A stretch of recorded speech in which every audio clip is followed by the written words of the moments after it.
Pinatatanggal sa serbisyo ng Office of the Ombudsman si Senator Joel Villanueva dahil ito sa di umano'y maanumalyang paggamit ni Villanueva sa kanyang 10 milyong pisong PDAF o Priority Development Assistance Fund noong siya'y kongresista pa. Inapela naman ni Villanueva. Isa pa po ito si Villanueva. Diba? Sangkot pala siya dito sa flood control issue na to. Diba? May natanggap din pala siya na pera para sa flood control. Pero yung kanyang nasasakupan, lugar niya, binabaha. Kaya ako'y maghahanap ng pera, Villanueva. Nasa na? Yung bilyong-bilyong pondo na yan na para sa flood control. Ang style kasi ni Joel Villanueva para hindi siya madiin, ang gagawin niya, maninisi ng ibang tao, ibang senador, kongresista, magpaparinig na, gutom na ang taong bayan, binabaha pa. Ako'y maghahanap. Nasaan yung pera na to? Abay, teka lang. Yung pera na bilyon-bilyon na nasa'yo. Na para sa flood control, nasaan na? Huwag ka munang maghanap sa ibang tao. Imbestigahan mo muna yung sarili mo at umamin ka nga. Umamin ka nga. Huwag mo kaming ginagawang tanga, Jewel. Ay, naku. Huwag mga Jewel talaga. May mga pangalan talagang Jewel. Talagang hindi mapapagkatiwalaan eh. Sorry po sa mga Jewel Joke lang. Ayan anyway, may TikTok po tayo dyan, may Facebook. Sana po yung suportahan yung ating mga social media accounts. Ayan, so tuloy po natin to. Diba, ang desisyon ng Ombudsman, gate niya, pineke lamang ang mga dokumentong pinagbasehan ng kaso laban sa kanya. Hindi rin daw siya... Pineke. Yan yung pinakabobong depensa talaga. Pinakabobong depensa na posibleng makalinlang sa taong bayan. Pinakabobong depensa po yan. Huwag po kayong maniniwala sa depensa ni Joel Villanueva. Ha? Kung wala naman kayong, wala naman siyang patunay kung paano nga ito ginawa or pineke. Basta na lang siyang nagsalita. Kasi ilalabas ng media talaga yan eh. Dapat mayroon kang papel, record, ganito po yung pagpeke niyan, ganyan yung proseso, eto yung ginawa sa akin, and then boom, diniin po ako nila. Dapat ganun. Pero kung magsasalita ka lang ng pineke, pati siguro uod ng katawan mo, hindi maniniwala eh. Siya nakatanggap noon ng pork barrel. May report si Jam Susan. Bago maging senador at Director General ng TESDA, nanilbihan si Senador Joel Villanueva bilang kinatawan sa Kamara ng Citizens Battle Against Corruption o CBAC Party List. Battle Against Corruption. Hindi ka ba kurakot? Asan yung, I think, 10 billion yata yun para sa flood control. No? Yung na kay Joel. Nasa na yun? Tatawa ako dito sa mga to. Sabi ng Office of the Ombudsman, ginamit ni Villanueva sa maling paraan ang kanyang Priority Development Assistance Fund o pork barrel noong siya'y kongresista. Dahilan para iutos ngayon ng Ombudsman ang pagsibak kay Villanueva mula sa serbisyo publiko. Ang 10 milyong piso daw kasing pork barrel na nilaan daw ni Villanueva. Yun lang yung issue. 10 milyon ba? Kasi meron din siyang issue na billion eh. Sa Agri-Based Livelihood Projects noong 2008, hindi alam kung saan napunta. Ayon sa Ombudsman, pinili ni Villanueva ang National Agribusiness Corporation at ang NGO na Aaron Foundation Philippines o AFPI para ipatupad ang kanyang livelihood projects sa Compostela Valley. Pero natagpuan daw ng Ombudsman na wala ni isa sa listahan ng mga benepisyaryo ang residente o botante sa probinsya. Tumestigo din daw ang mga lokal na opisyal na wala na mga pinatupad na livelihood projects doon ang AFPI. Wala palang pangkabuhayan, Joel. Nangako ng pangkabuhayan para sa mga mahihirap, pero siya yung buhay na buhay. Buhay na buhay yung dugo kasi nakatanggap ng malaking kwarta. Ha? Ikaw pala yung buhay na buhay eh. Habang yung mga nasasakupan mo, patay na patay. Livelihood project. Wala naman palang ganon. Ano yan? Ghost project? Ay, naku po, Joel. Sabagay, tumamag na nakaw mga pre. Marami akong nakitang magnanakaw sa gobyerno, makakapal po yung mukha niyan. Oh. Hindi po tatablian, hindi po yan tatabla ng hiya. Diba? Kasi pag binanatan mo yung mga magnanakaw, babanat din po sila. Maninisi din po yan ng ibang tao, magtuturo din. Diba? Yan po yung mga diskarte na mga magnanakaw para hindi mabuking. Marami dyan sa na nagtatrabaho po sa gobyerno. Lalo na pag mga DDS, ay nako, number 1 po yung mga yan. Sabi ng Ombudsman, guilty si Villanueva ng grave misconduct, serious dishonesty at conduct prejudicial to the interest of the service. Pero giit ni Villanueva, lumang kaso na ito. Dagdag ni Villanueva, bilang bahagi ng oposisyon noong panahon ni dating Pangulong Gloria Arroyo, hindi siya nakatanggap noon ng pork barrel. Isa po tayo sa mga nag-file ng impeachment complaint noon sa dating Pangulo. Hindi po tayo makareceive ng PDAF noon. So hindi ko rin po alam hanggang sa ngayon kung saan galing itong pondo na ito at anong nangyari. Alam mo Joel, wag ka nang magbulag-bulagan pa ha.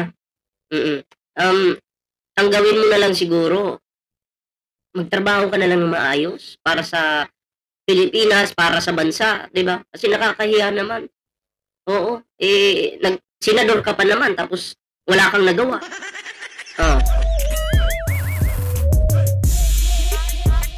Ito may babasahin po tayo. Hindi porket nagmamagaling at nagmamalinis, malinis na.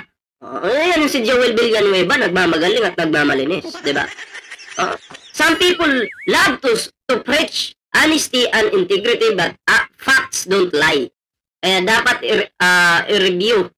Ano nga ba talaga ang track record ni Senator Joel Villanueva? Ghost projects, corruption, allegations, and questionable donors, and yet he continues to grandstands like he's never been tainted, diba?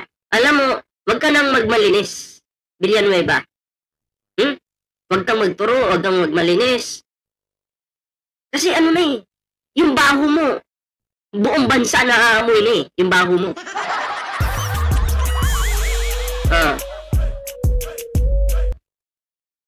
In 2008, when Joel was still Sibak party list, he allocated 10 million from his PDAF. Yun nga yung binigyan natin na reaction kanina, no? 10 million pesos, no? Tapos, hindi alam kung saan ito napunta. Diba? May pa-livelihood program pa itong si Joel, pero wala naman daw. Diba? Wala. Asa na? Joel, hindi ka nga mapagkatiwalaan sa 10 million pesos. Malaki pa kaya? Ang taong hindi mapapagkatiwalaan sa maliit na halaga ay mas lalong hindi po mapapagkatiwalaan sa malaking halaga. Diba? Tuloy natin to. Dito, dapat maparusahan yung mga salarin dito. Sabi pa ni Villanueva, sinabi na noon ng NBI na pineke ang mga pirma niya sa mga dokumentong naging basihan ng kaso.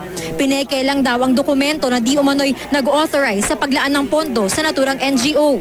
Nakalagay nga raw sa letterhead na buhay party list representative siya, imbes na Sibak party list representative. Hindi ko po tatay si Mike Velarde, si Brother Eddie po yung tatay ko. Hindi ko alam kung saan nanggaling ito. Hindi ko po kilala itong mga sinasabi nila na taong involved dito. Peke yung signatures, peke din po yung mga binabanggit nila. Naghain na si Villanueva ng motion for reconsideration sa Ombudsman. So, yung di umano'y 10 billion pesos, 10 billion pesos na proyekto na para sa flood control, peke din ba yun? Ang pagkakaalam ko, 10 billion yata yung napunta sa kanya. Ano yung peke din yun? Tapos wala namang nangyayari? Diyan sa nasasakupan mo? Lutang pa rin sila sa baha? Lumulutang pa rin sila sa baha? Ano yung peke din yun? Pati baha, peke na? Ay, naku po, Joel. Wala na pong... Basta mga senador po, na mga makadutae, wala pong matino dyan. Yan po yung katotohanan dyan. November 2 raw natanggap ni Senate President Coco Pimentel ang dismissal order laban kay Senador Joel Villanueva. Pero hindi raw muna ito aaksyonan ng Senado hanggat hindi na resolba ng Ombudsman ang motion for reconsideration ni Villanueva. There is no urgency really to address the issue of terminating a sitting senator. So pati yung mga legality na riniraise, doon na po, wag dito sa Senate i-resolve, doon na po sa Office of the Ombudsman i-resolve. Pag-aaralan din daw ng Senate Rules Committee kung may kapangyarihan ba ang ombudsman na iutos ang pagpapaalis sa serbisyo publiko sa isang opisyal na nasa ilalim ng lehislatura. Jam Sisante, So, yun lang naman yung ating reaksyon, mga pre, no? Ang dami pong sangkot ngayon sa flood control projects na yan, no? Oo.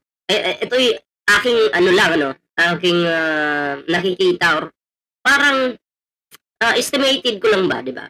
Kung halimbawa, buong bansa, merong project na pagpalagay natin 900 billion para sa flood control. Pagpalagay lang natin, estimated ko lang po yan. 900 billion. Siguro ang mga nananakaw ng mga magnanakaw ng mga nandyan sa katungkulan ngayon is nasa 90%. Yung 10%, yun lang yung in-apply sa buong bansa. So 90% yung ninakaw, yung 10%, yun lang. Parang joke-joke lang sa kanila yung pagpapatayo ng mga flood control na yan. Basta may makita lang sa camera, mabidyohan na kunyari, eto na, ginagawa na namin. Ganyan lang. Pero hindi po sila seryoso talaga dyan. Wala po silang pakialam dyan. Nakakahiya, di ba? So, yun lang naman yung aking reaksyon dito sa video na to, mga pre. Ayan, maraming salamat din po sa mga natin dyan, sa mga sumusuporta po sa ating YouTube channel, mga pre, ha. Ayan, nasa hindi pa po nakapag-follow sa ating TikTok, Facebook, nako. Oo, magkita-kita po tayo sa Facebook. I-follow nyo na po yan. Ballpoint Man 2.0. Siyempre, no? Sa hindi pa nakapag-like, share, subscribe. Ayan, mag-like, share, subscribe na po kayo sa ating YouTube channel. At huwag kalimutang i-ring ang notification bell para naman po maging updated kayong lahat sa mga uploads natin. And maraming salamat po. At sa mga bago nating subscribers, maraming salamat po sa inyo. Kita-kits po tayo sa susunod na video. Ingat-ingat po kayo lahat.